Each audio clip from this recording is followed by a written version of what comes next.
राजमाता का फिर से वीडियो आया है कि भाई साहब हम चुप इसलिए हो गए क्योंकि हमारे जो चाहने वाले थे उनका कहना था कि माता जी आप चुप हो जाइए, आप जो कर रही हैं ये आपके पर्सनालिटी को शोभा नहीं दे रहा है, क्योंकि आप जो एक पढ़ी लिखी महिला हैं और पढ़ी लिखी महिलाएं इस तरह की ओछी हरकत जब करती हैं तो अच्छा नहीं लगता है।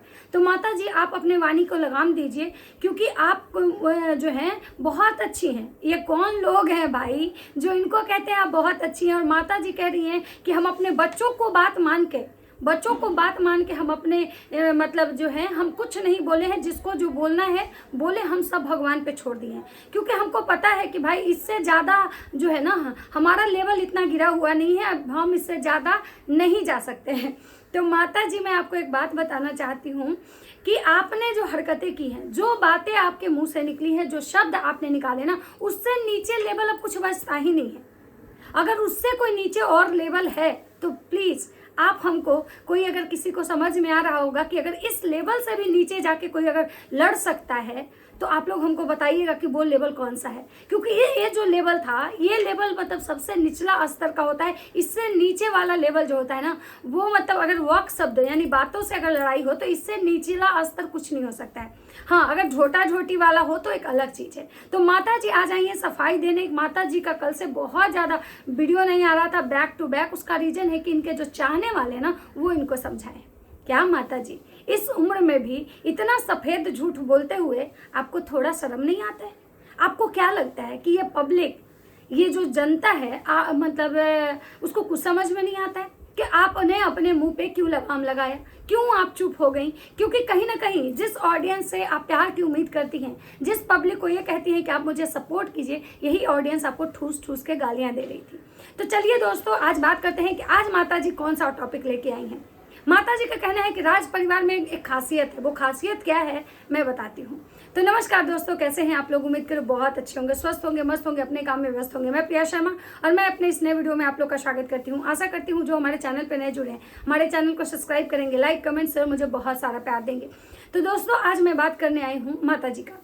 माता जी का वीडियो आता है, जैसा कि आप सबको पता है कि समझौता हो गया है अब, लेकिन समझौता किस तरह का समझौता हुआ है ये अभी तक समझ में नहीं आ रहा है। वीडियो तो नहीं आए दोनों तरफ से, लेकिन जो भी वो गाली गलौज वाले वीडियो थे, जो भी वीडियोस थे, अभी ज्यों के त्यों पड़े हुए हैं। जो कि वीडियो प्राइवेट हुए थे, अनलिस्टेड हुए थे, फिर से वीडियो पब्लिक हो गए।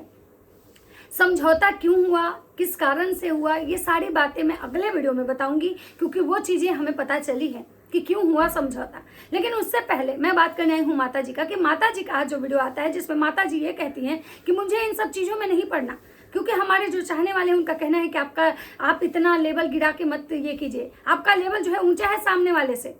आप एक अध्यापिका हैं, आप पढ़े लिखे शिक्षित परिवार से हैं, शिक्षक हैं आपका क्या बोलते हैं उसको, स्कूल है। आप इतना लेवल गिरा के मतलब नहीं। अब माता जी को लग रहा है कि भाई हम अब इससे लेवल गिरा के नहीं जा सकते हैं, हम इससे नीचे नहीं जा सकते कि हम अपने चाहने वाले को, हमारे जो लोग हैं, हमारे सब्सक्राइबर, उनको हम दिल से धन्यवाद कहते हैं कि भाई हमारे जो बच्चे हैं ना हमको रोके, बहुत अच्छे समय पे रोके। हमारे जो बच्चे हमको रोक लिए, इन बच्चों से बहुत सारी चीज़ें सीखने के मिलते हैं। कभी कभी गार्जियन को ना बच्चों का बात मानना चाहिए। और ये जो हमारे सब्सक्राइबर है ना, हमारे प्यारे प्यारे सब्सक्राइबर जिनको हम हमेशा बेवकूफ़ बनाते हैं, ये सब्सक्राइबर हमको प्यार नहीं मिल रहा है, इसलिए हम आपको माफ़ी मांगना है। भगवान को सारा चीज सौंपने आई थी माता जी। ये माता जी भगवान को सौंपने आई थी कि भाई सब भगवान आप देख लीजिएगा। माता जी का कहना है कि हमारी बहुरिया को हमें खरोच तक नहीं आने देंगे। पता नहीं कौन उनकी बहुरिया को धमकी दे रहा है कि जब तक हम उसको नहीं छोड़ेंगे तब तक कि वो कुछ कर ना ले। पता नहीं, मतलब इन लोगों को ये समझ में नहीं आता है कि आखिर भाई साहब इस तरह की बातें ये लेके आते हैं, मतलब ऑडियंस में मतलब क्या एक दिखाना चाहते हैं। मतलब एक छोटा सा इनके बहुरिया के बारे में 1 लाख अगर पॉजिटिव कमेंट होगा उस पर ये बात नहीं करते हैं कि लोग हमारी बहू के साथ आज भी खड़े हैं, बहुत सारे ऐसे लोग। लेकिन इनको अगर कोई ये गलत कमेंट करता है, उस चीज़ को ये जरूर अपने वीडियो में देते हैं ताकि लोग उस चीज़ को ढूंढे कि आखिर धमकी देने वाला है कौन, आखिर उस चीज़ का मुद्दा बने, उस चीज़ पे लोग बात करें कि भाई अब तो उसको धमकी आने लगा। भाई साहब आपकी बहुरिया बहुत स्टेबल है। आप ऐसे परिवार से, ऐसे खानदान से आती है ना माता जी, जिसको छोटे मोटे चीज़ों से फर्क नहीं पड़ता है। और आपकी बहुरिया का जो चमड़ा है ना, बहुत मोटा चमड़ा है। उसको ना इन सब चीज़ों से रत्ती भर फर्क नहीं पड़ता है कि उसके कैरेक्टर पे कोई क्या बात करे। अगर उसको अपने इस चीज़ों से रत्ती भर फर्क पड़ता तो उसको उससे दिन सबसे ज़्यादा फर्क पड़ना चाहिए था जब उसके पति का चरित्र उसके सामने आया था, जब उसको यह पता चला था कि उसका पति जो है किसी और के साथ था, इसलिए उसको इग्नोर कर रहा था। उसको अगर रत्ती भर फर्क पड़ता तो वो अपने पति के साथ जैसे इतना जल्दी इतना तेजी से मूव ऑन की शायद नहीं करती। क्योंकि हर औरत जो है ना, ये सब चीज़ें जो अपने इज्जत मान सम्मान की जिसको चिंता होती है ना, वो औरतें को इन सब बातों से फर्क पड़ता है। आप लोग को इन सब बातों से फर्क नहीं पड़ता है। माता जी का कहना है कि हमारे परिवार की यही खासियत है कि हमको जो होता है ना उस चीज़ को भूल के हम आगे बढ़ते हैं। क्योंकि माता जी आप लोग का खासियत है कि आप चीज़ को भूल के आगे बढ़ती हैं, इसलिए ना क्योंकि आपको चीज़ों से फर्क नहीं पड़ता है। आपके ऊपर, आपके परिवार के ऊपर, आपके खानदान के ऊपर कितना भी छीटाकाशी हो, आप लोग कितना भी लेवल गिरा के लड़ते हो, लेकिन 5 मिनट नहीं लगता है अपनी ही बातों से आप लोग पलट जाते हो और फिर अपनी ही बातों को आप महान बनाने लगते हो। इसको ये नहीं कहते हैं कि भाई जो है ना हम लोग बातों को भूल के आगे बढ़ जाते हैं, हम लोग किसी को माफ कर देते हैं। नहीं, आप लोग अपने कन्वीनियंस के अनुसार चीज़ों को मैनिपुलेट कर देते हो। आप एक पल में उस किसी को धमकी देते हो, किसी लड़की को धमकी देते हो कि भाई तुम याद रखना कि जब तक अगर कंट्रोवर्सी नहीं थमेगी, जब तक चीज़ें आएंगी ना, जब तक हमारे परिवार को अगर कुछ होगा ना तो हम तुमको भी घसीटेंगे, हम तुमको भी नहीं छोड़ेंगे। लेकिन आज जब आपकी बहुड़िया के खुद पे बात आई तो आपने भगवान पे सब कुछ सौंप दिया। कभी आप सोचे, आप जैसे कह रहे हो कि उसके पास 2 माँ हैं, तो आपको क्या लगता है कि जिसके पास माँ नहीं होती है उसके ऊपर भगवान का कोई मतलब ये नहीं होता है, साया नहीं होता है? क्या भगवान का उसके ऊपर कोई आशीर्वाद नहीं होता है? क्या जिसकी माँ होती हैं, जिसकी माँ जिंदा होती है, उसी बच्चे पे सब मतलब भगवान का आशीर्वाद होता है? तो माता जी आप गलत फहमी में, भ्रम में हैं। लोग ऐसा कहता है कि जिसका कोई नहीं होता है उसका भगवान होते हैं। तो सोचिए कि आपके बहू के साथ आप उसका परिवार है, जिसके साथ कोई नहीं होता ना, उसके लिए भगवान स्वयं पूरे परिवार के रूप में खड़े होते हैं। क्या आप पूजा पाठ करती हैं, क्या ज्ञान की बात करती हैं, और आप कितनी ज्ञानी हैं ये तो यूट्यूब पे शायद हर किसी को पता चल गया होगा। आपने अपने ज्ञान का परिचय इतने अच्छे से दिया है कि शायद आपको देख के ना बहुत सारी माँ जो है ना शर्मिंदा होंगी। बहुत सारी जो माएँ होंगी ना, आपको देख के, आपकी हरकतों को देख के उनको समझ में नहीं आ रहा होगा कि क्या। और यही रीज़न है कि आपके खुद के सब्सक्राइबर ने आपको ठूस के गालियाँ दी। एक भी पॉजिटिव कमेंट नहीं था। आपने जो गिरगिट की तरह जो रंग बदला, आप दूसरे को बोल रही थी ना कि जितना जल्दी वो कपड़ा नहीं बदलती है उससे ज़्यादा वो रिश्ते बदलती है, लेकिन उसी तरह से जितना जल्दी गिरगिट नहीं रंग बदलता है उससे ज़्यादा तेजी से आप लोग रंग बदलते हो। रात में आपका बेटा कहता है कि भाई, दिन में कहता है कि उसको हम ऐसे कर देंगे, उसको हम ये करेंगे, नचनिया है, बजनिया है, और सुबह उठ के ये गाना गाता है कि भाई वो तो मेरा छोटा भाई है। तो आप लोग वो लोग हो जो पल भर में मतलब अपनी ही बातों से पलटने में आपको कोई शर्मिंदगी नहीं होती है, क्योंकि आप लोग का मोरल नहीं बचा हुआ है। बोलते हैं ना कि बात का पक्का होना, जुबान जो होता है ना, मर्द का जुबान होता है, जबान ही बिजनेस में भी जबान चलता है। और ये जो जुबान होता है, बोलते हैं ना किसी मुंह से लोग पान खाता है और इसी से लात खाता है, तो ये जुबान इस पे जो अडिग रहता है ना उसके बाद का वैल्यू होता है, और जो अपनी ही बातों से पलटता है ना उसके बाद का कोई वैल्यू नहीं होता है। ऐसा ज़्यादातर औरतों में देखा जाता है। लोग बोलते हैं कि औरत जो होती है ना उसके बाद का भरोसा नहीं होता, कुछ भी बोलती है और बोल के पलट जाती है, लेकिन आपके यहाँ मर्दों में भी देखा जाता है।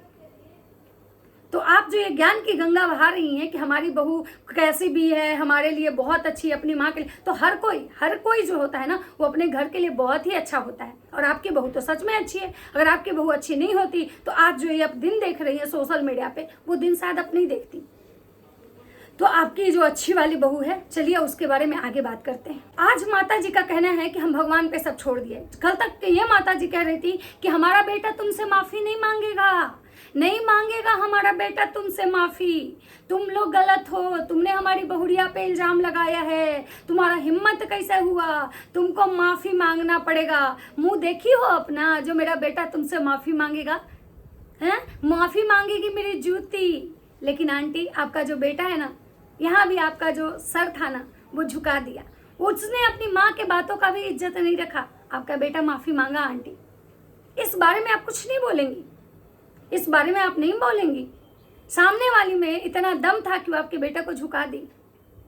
हाँ, उसने माफी मांगा क्योंकि वो बोल रही थी कि अगर तुम माफी मांगोगे तो हम भी माफी मांग लेंगे, लेकिन आप तो बोल रही थी कि हम माफी नहीं मांगेंगे, मेरा बेटा माफी नहीं मांगेगा। अपना शकल देखियो, मेरा तुमसे माफ़ी मेरा बेटा मांगेगी मेरी तुम्हारी मतलब मेरी जूती।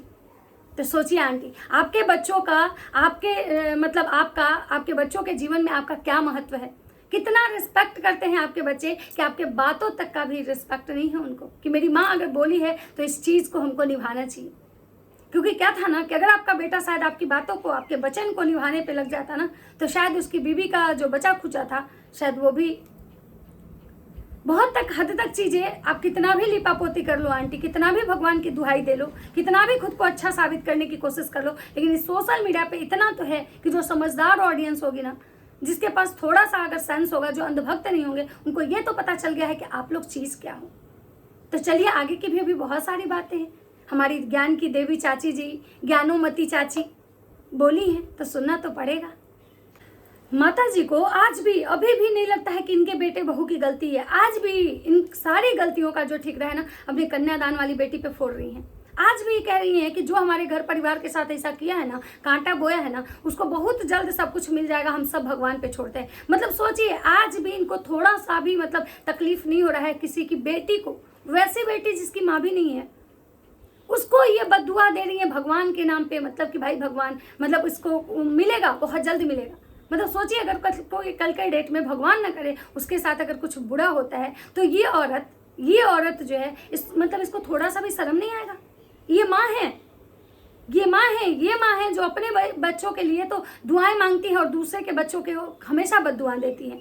लेकिन माता जी याद रखिएगा, ये जो बद्दुआ है ना, अगर बिना मतलब के, बिना इसके आप किसी को देती है ना, तो ये बद्दुआ ना बहुत तेजी से लौट के आता है। माता जी आप बहुत भगवान को मानती हैं, बहुत भगवान के नाम, माता वैष्णो, जय बजरंग बली का दिन भर जो दुहाई देती है ना, याद रखिएगा कर्मा बहुत तेजी से लौट के आता है। फिर ना आपकी बहू बच पाएगी, ना आप बच पाएंगे, पूरा कोई नहीं बच पाएगा। क्योंकि गलत का अगर बीज आप भी बो रही है ना, तो काटना तो आपको भी पड़ेगा।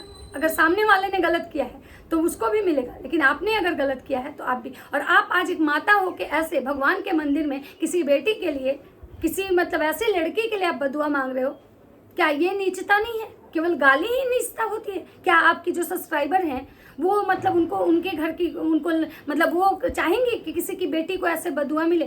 क्या आपकी सब्सक्राइबर ये नहीं मना करती हैं कि आप उस लड़की के लिए बदुआ मत मांगो, या दुनिया में किसी के लिए भी बदुआ मत मांगो? अगर उसने आपके साथ गलत किया है तो अगर आप भगवान पे छोड़ ही दिए तो बदुआ क्या मांग रहे हो आप? क्या दे रहे हो बदुआ उसको कि बहुत जल्द उसके साथ मतलब गलत होगा? कैसे लोग हो यार, छी। आंटी जी को हमेशा ये लगता है कि जो लोग हैं ना, उनके बेटे बहू से जलते हैं। जब जब इनके बेटे बहू की नजदीकियां होती हैं तो लोग को जलन होता है। हमको एक बात समझ में नहीं आता है कि आपके बेटे बहू की नजदीकियां से लोगों को जलन क्यों होगा? क्यों लोगों को परेशानी होगी आपके बेटे बहू की नजदीकी से? क्या मतलब आपको आपके बेटे से किसी को ब्याह करना है, या आपकी बहू को अपने घर की बहू किसी को बनाना है जो आपके बेटे बहू की नजदीकियों से जाए? और आपके बेटे बहू जब किसी को पोक करते हैं, जब किसी के लिए मतलब गलत बोलते हैं, जब जिस तरह की हरकतें आपके बेटे बहू करते हैं कि भाई वो जब सामने वाले को पोक करते हैं, सामने वाले को धमकाते हैं, सामने वाले को डराते हैं, उनके बारे में गलत बोलते हैं, तो उस समय आपको नहीं समझ में आता है कि मेरे बेटे बहू भी किसी के मतलब अच्छा, किसी का अच्छा नहीं देखना चाह रहे? माता जी आप ना कभी सुधरी हैं ना कभी सुधरेंगी, ये तो आप गांठ बांध के रखिए। आप गिरगिट की तरह हमेशा इसी तरह से रंग बदल, क्योंकि जब से मैंने आपको देखा है ना, मुझे एक चीज तो समझ में आ गया है कि ठीक है, कहावत है ना कि जोर जाए तो जाए, ऐंठन नहीं जाए। वही चीज आप में है। आप समय के अनुसार गिरगिट की तरह रंग बदलेंगी, और आप बिल्कुल नहीं बदली हैं। आज जो आपका ये चेहरा और जो विक्टिम कार्ड आप खेल रही है ना, इसलिए क्योंकि आपको ठूस ठूस के गाली पड़ी है। आपको आपकी ही ऑडियंस ने सच का आईना दिखाया है कि आप क्या चीज हो, और यही कारण है कि आपके यहाँ के सारे लोगों के जो सुर है ना बदले हुए हैं। उधर आपकी हुलुलुलु यूनिवर्सिटी वाली दीदी का भी, इधर आपका भी। अब सारे लोग आप अच्छाई का चोला पहन के ऑडियंस के सामने आ चुके हैं, क्योंकि ये ऑडियंस आप लोग को सच का आईना दिखाई। अब चलिए कुछ बात कर लेते हैं कमेंट्स का, कि आखिर इनके इस वीडियो में इनको कमेंट्स क्या आए हैं। तो इनको कमेंट्स आया है, वो आपको परेशान कर रही थी इसलिए आप इतना परेशान हुई आंटी जी, क्योंकि वो चाहती थी कि आपके गंदे शब्द जो हैं, गंदे शब्द वो चाहती थी कि गंदे शब्द उसे करे। अब कभी भी जीवन में आपको उससे कोई रिश्ता भी गंदे बोले, बस चुप रहिए, महादेव पे छोड़ दीजिए, ठीक है। उसके बाद अब कुछ दिन बाद आएगा किसी की इज्जत उतारना, जल्दी जल्दी आएगा। मतलब लोगों का कहना है कि ठीक है, अब वो तो उधर साइड से अब खत्म हो गया, अब किसकी बारी आती है ये देखना है। पहले तो खूब लड़े और जीत नहीं पाए तो हम ऐसे हैं, बोलते हैं, हम ऐसे नहीं करते हैं, वैसे नहीं सोचते हैं, साफ साफ बोल दो कि ठीक है, ठीक ही पाया। मतलब ये लोग बोल रहे कि पहले तो भाई बहुत अकड़ में थी, आज आ गई विक्टिम कार्ड खेलने। उसके बाद नहीं आंटी, एक और खासियत है, मतलब कि राज फैमिली के कि बहन को जानू करने और उसको बदनाम करने का। उसके बाद एक बार परमानंद जी महाराज को सुनना, पूजा पाठ करो, गंज बजाओ और गंदे आचरण करो, गंदे अपशब्द बोलो, वो पूजा रख में हवन करके बर्बाद होता है। मतलब इनका कहना है कि परमानंद महाराज जी को सुनिए, वो जो है ना वो क्या करते हैं, वो ये नहीं बोलते हैं कि पूजा पाठ ही करते रहिए, वो उनका कहना है कि मन साफ सुथरा रखो। उसके बाद निकल गई हवा तेरे, माफ़ी मांग लिया ना तेरा बेटा। उसके बाद है आंटी हमको बहुत टेंशन हो रहा है, लेकिन भैया का वीडियो देख तो मन शांत हो जाता है। पहले मुंह से खुद हग रही थी, कल आप और जो बुरा लग रहा है भगवान के सामने, बट हगते हुए मुंह से आप कल आपने असली चेहरा सामने आया है पब्लिक के, इसलिए आपके बच्चे लोग बोल रहे हैं कि आपके बच्चे आप ही पे गए हैं और वो बिल्कुल सही बोल रहे हैं। उसके बाद लोग बोला है अरे क्या आईब्रो दिखो। उसके बाद है पता नहीं अंधेर के क्या हुआ, अचानक सब के सब माफ़ी मांग रहे हैं। उसके बाद है सबसे पहले आपके बेटा लप्पू ने लप्पी के अफेयर का बात की थी और लप्पू ने माफ़ी क्यों मांगा, डर गया जगत परिवार तुम नहीं सुधरोगे। उसके बाद उस पर कोई लिखा है राइट। उसके बाद लिखा है तुम्हारा लल्लू डर गया और बुलिया। उसके बाद ये कोई उनको, और वो शादी के पहले का अफेयर बताया था, वैसे भी उसका पति है। मतलब बहुत सारी ऐसी चीज़ें हैं, कितना ही मैं कमेंट पढ़ूंगी तो आप लोग भी ये हो जाएंगे। इनके परिवार की असलियत सबको पता है और धीरे धीरे इनका आने वाला समय जो है ना इन लोग के लिए और क्रिटिकल होने वाला है। इनको जो लगता है ना कि भाई हम पब्लिक को बेवकूफ़ बनाएंगे तो पब्लिक ज़्यादा दिनों तक बेवकूफ़ नहीं बनेगी, क्योंकि धीरे धीरे इनके हरकतें पब्लिक के सामने आ चुके हैं। तो चलिए मिलते हैं नेक्स्ट वीडियो में। अगर हमारी वीडियो अच्छी लगती है तो लाइक कमेंट शेयर जरूर कीजिएगा। तब तक सबको बाय बाय।